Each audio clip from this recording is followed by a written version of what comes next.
Hello guys! Kumusta na kayo? Nandito ako sa aking greenhouse. Taran! Kasi harvest ko na yung aking kangkong.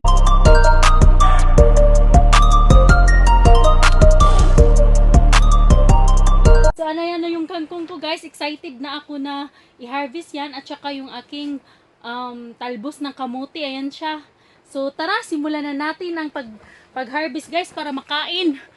Mahusgahan natin ang kung gaano ba talaga kasarap ang kangkong na minsan lang nakakain sa buong buhay.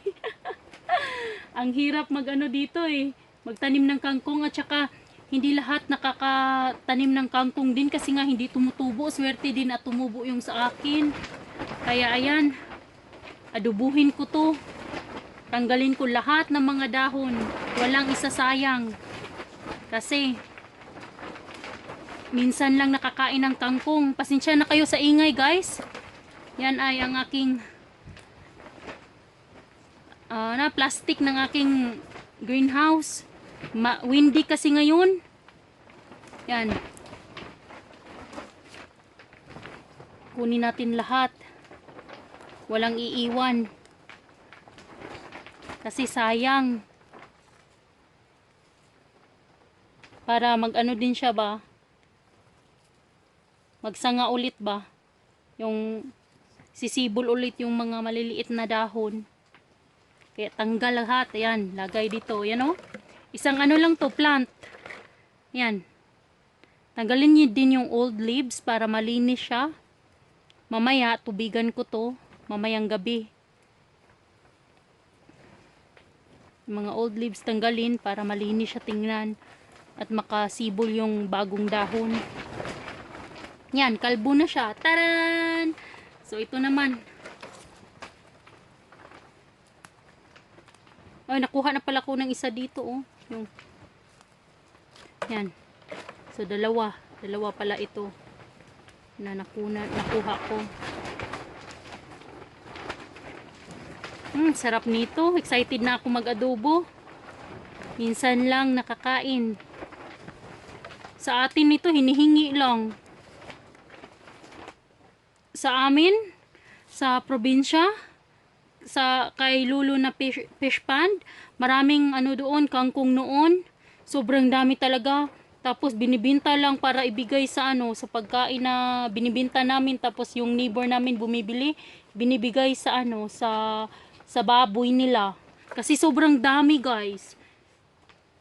Pero dito naku po, ako na lang kakain. Kasi na-miss ko talaga yung kangkong. Minsan lang nakakain ng masarap na dahon at fresh na fresh. Yan, tanggalin din natin yung mga old leaves. Yan. Ito na yun. Dalawang sarap nito. Kangkong muna ang i-harvest ko ngayon guys. Para fresh talaga yung pagkuha ko ba. Bukas na to. Yan, bukas na yan.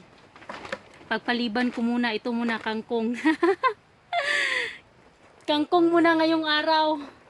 Papaliban muna natin yung talbos ng kamote. Kasi medyo madami Madami-dami rin. Bilisan natin guys.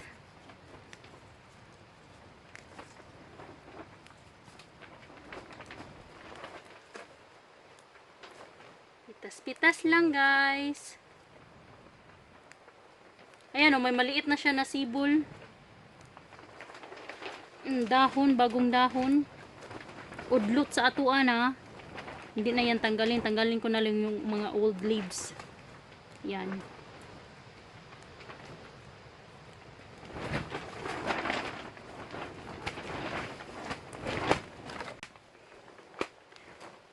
Malapit na guys. Sarap nito guys.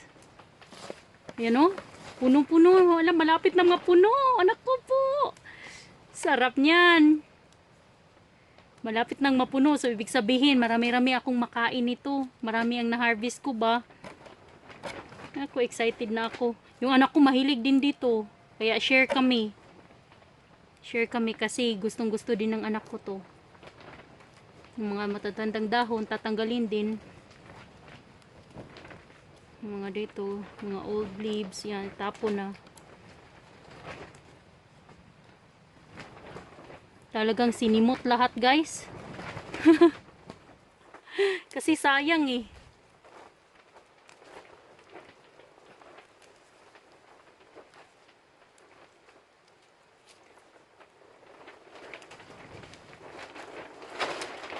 Ayan.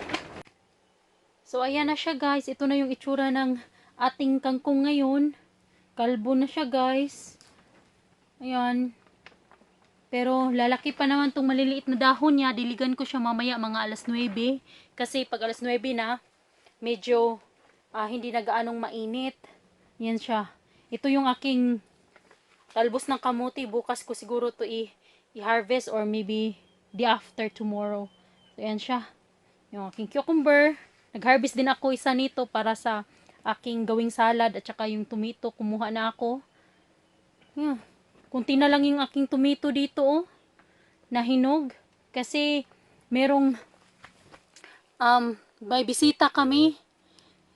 Tapos hinarvest ko. Sabi niya ang sarap daw ng tomato na ito. Yan oh, wala na. Kunti na lang yung hinog. Isa, dalawa, kunin ko na lang. Kasi nag-harvest kami nung pumunta siya dito. Sabi niya, ang sarap daw. Masarap nga to guys. Itong tomato na ito. Anong tawag nito? Gold Spark. Try niyong itanim. Masarap siya. Crunchy. Sarap niya. Ito yung aking talong. Malago na yung aking tanglad guys. Yan, dalawa. Bagong tanim. Ito, malago na. Ito lang yung itsura ng aking greenhouse. Diligan ko mamaya. Yan, mamayang gabi. May bulaklak na rin yung aking, yung tawag nito, bell pepper. Ayan oh. Yan, mabulaklak na sila. Dry na sila oh. Diligan ko mamaya. Tara guys. Kuha tayo ng onion. Kuha din tayo ng onion guys. Isang onions para ihalo sa aking gisahin na adobong kangkong at saka isang onions para naman sa aking yan o, perfect size na to para sa aking gawing salad. So, tara, gawin natin to at kainin. 1 and 1, 2, 3.